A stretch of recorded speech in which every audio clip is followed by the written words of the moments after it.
Le Seigneur soit avec vous. Évangile de Jésus-Christ selon saint Jean.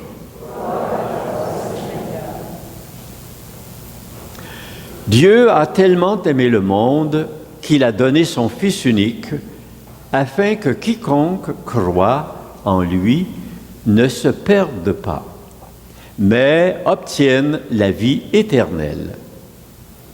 Car Dieu a envoyé son Fils dans le monde, non pas pour juger le monde, mais pour que par lui, le monde soit sauvé.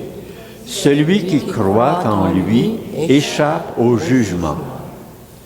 Celui qui ne croit pas est déjà jugé, du fait qu'il n'a pas cru au nom du Fils unique de Dieu.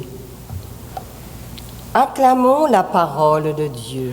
Louange à toi, Seigneur Jésus. Vous pouvez vous asseoir pour une réflexion sur la Trinité. Tout à l'heure, je vous parlais de l'image, l'icône qu'on voit, et on était capable d'identifier facilement le Père qui était là. Et il tenait dans sa main le globe, et c'était marqué sur le globe Alpha et Oméga. C'est la première lettre et la dernière lettre de l'alphabet grec. Puis cet évangile-là de Jean a été écrit en grec. Il a parlé de Alpha et Oméga. Et si nous autres, on voulait transporter ça dans notre langage, on dirait « je suis le A et le Z ». Ça ne se dit pas très bien, ça. En tout cas, Alpha, Oméga. Jésus est là, mais il est un peu déguisé parce qu'il faut savoir des choses pour comprendre qu'il est le début et la fin, puis il est sur la terre, il est venu s'incarner là. Mais si c'est l'Esprit Saint, je vous disais, êtes-vous capable de le trouver? Tout à l'heure, il y en a qui l'ont vu, je vous le remets. C'est l'aspect colombe. L'Esprit Saint, il est souvent représenté par une colombe, symbolisé par la colombe. Puis on la voit, il y en a plusieurs qui l'ont trouvé tout à l'heure, qui disait dans la gorge, pour montrer que c'est lui qui fait parler. Je vous disais tout à l'heure qu'il faisait parler les prophètes. Il fait parler ceux qui annoncent la parole de Dieu. Puis je disais, vous qui avez annoncé tout à l'heure la parole de Dieu, vous étiez des annonceurs, comme les évêques demandaient en 2008. Ils disaient, il est urgent que les laïcs deviennent non seulement des auditeurs de la parole, mais aussi des annonceurs. Il faut que vous puissiez dire la parole. Alors la parole, on la met sur l'écran pour que vous puissiez en dire des petits bouts.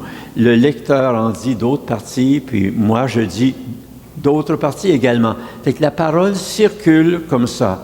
On rend agissante et vivante la parole de Dieu.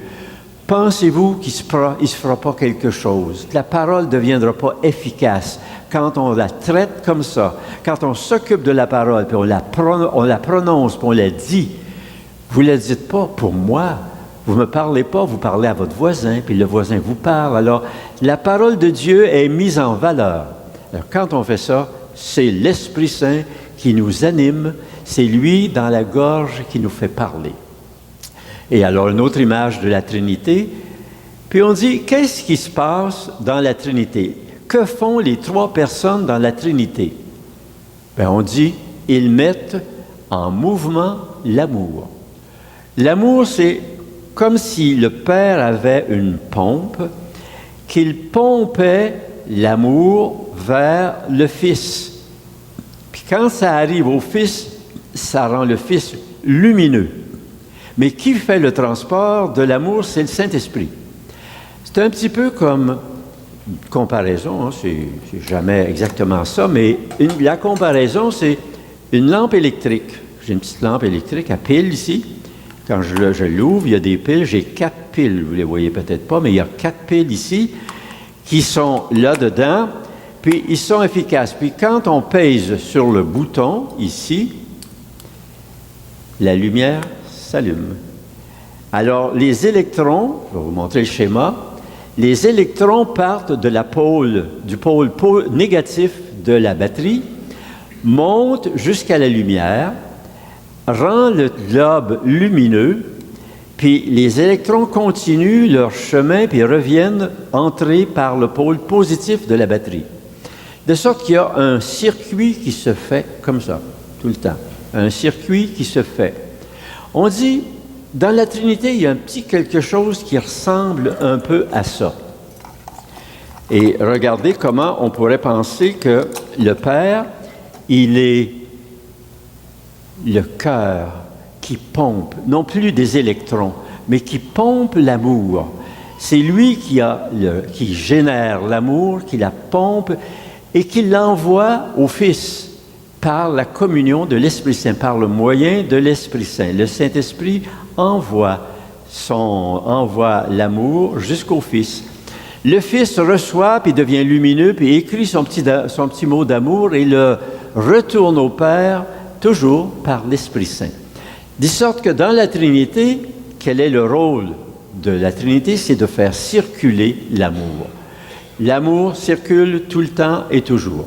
Alors, les trois grandes actions de la Trinité, on peut penser que c'est d'abord à la création.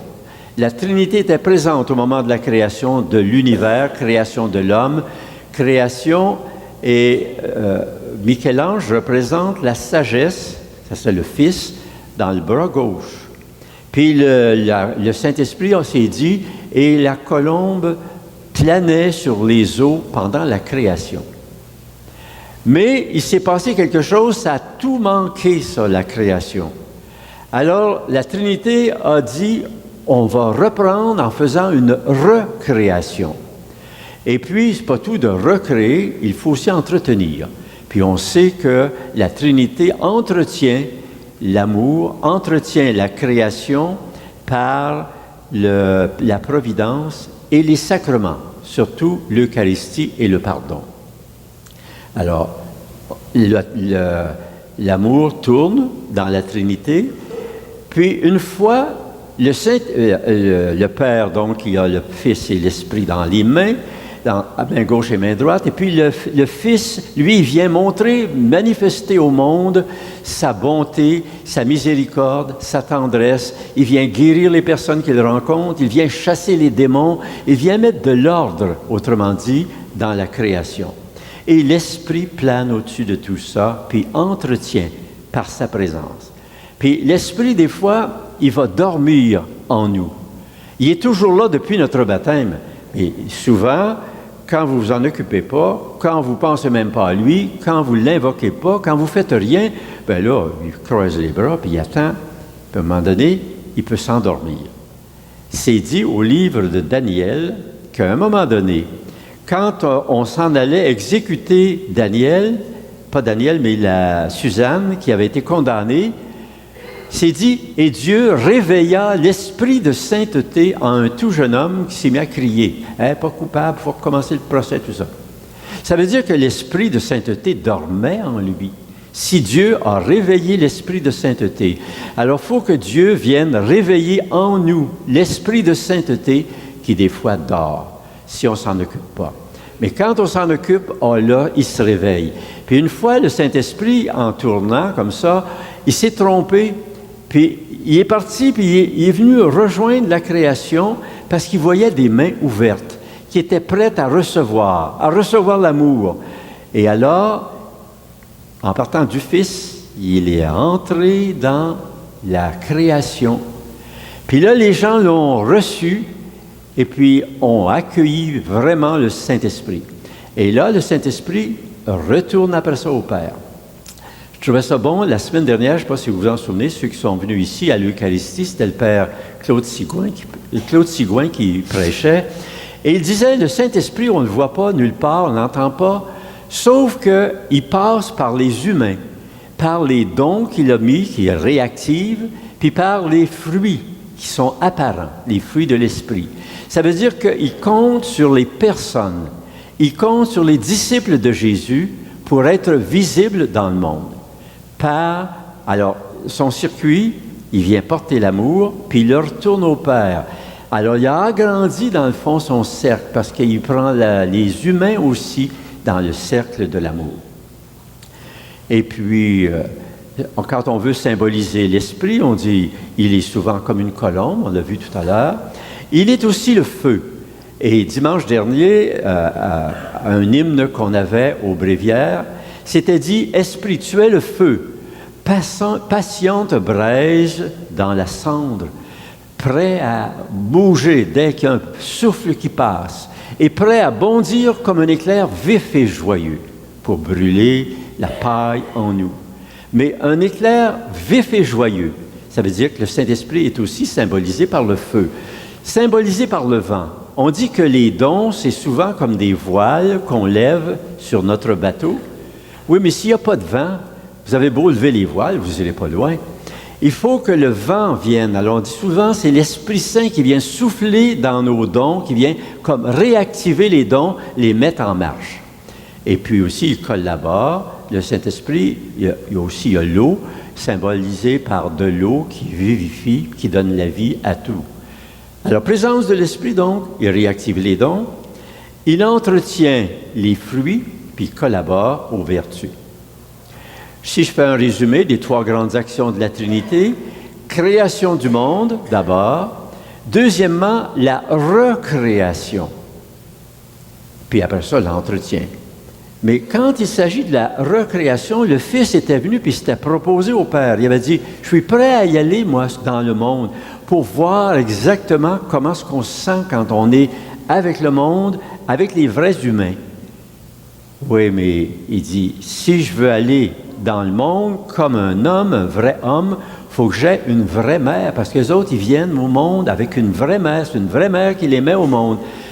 Alors la Trinité dit, c'est bon. Puis le Père s'est mis à sortir ses pinceaux pour se faire un schéma.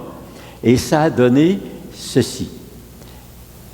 Ça a donné Notre-Dame de Guadalupe. Alors, il est en train de la dessiner avec ses pinceaux. Le Fils est tout heureux de voir ça, puis le Saint-Esprit applaudit à l'intérieur du Fils. Donc, la Trinité entière collabore à préparer la mère qui est la Vierge Marie, qu'on honore ici dans ce sanctuaire. Marie, Reine des cœurs, et Marie, Mère de Jésus. Puis Jésus l'a partagé avec nous. Et ça a donné Notre-Dame de Guadalupe, qui est apparue au Mexique en 1531. Si vous remarquez dans le bas de l'image, il y a un petit ange qui vient porter Marie là où elle veut aller. Et puis, il tient d'une main la robe, puis de l'autre main le manteau. La robe, c'est le ciel, puis le manteau, c'est la terre. Le petit ange tient les deux. C'est comme si il faisait que Marie était capable de travailler au ciel, puis sur la terre. Et puis, le petit ange va la conduire là où elle le veut. Peut-être que vous allez entendre Marie qui va vous demander, « Peux-tu faire mon petit ange, puis me conduire aussi dans ton milieu de travail, dans ta maison, là où tu vis, peux-tu faire le petit ange? » Si vous dites oui, vous allez voir, il va se passer des choses étonnantes. Parce que là, vous dites oui à Marie. Si vous dites oui à Marie, tenez-vous bien. Vous allez être bénis d'une façon tout à fait spéciale. Alors, on voit donc la fête de la Trinité. Avant de poursuivre notre Eucharistie, on va prendre un petit moment de silence pour réfléchir un peu à tout ce qu'on vient de dire.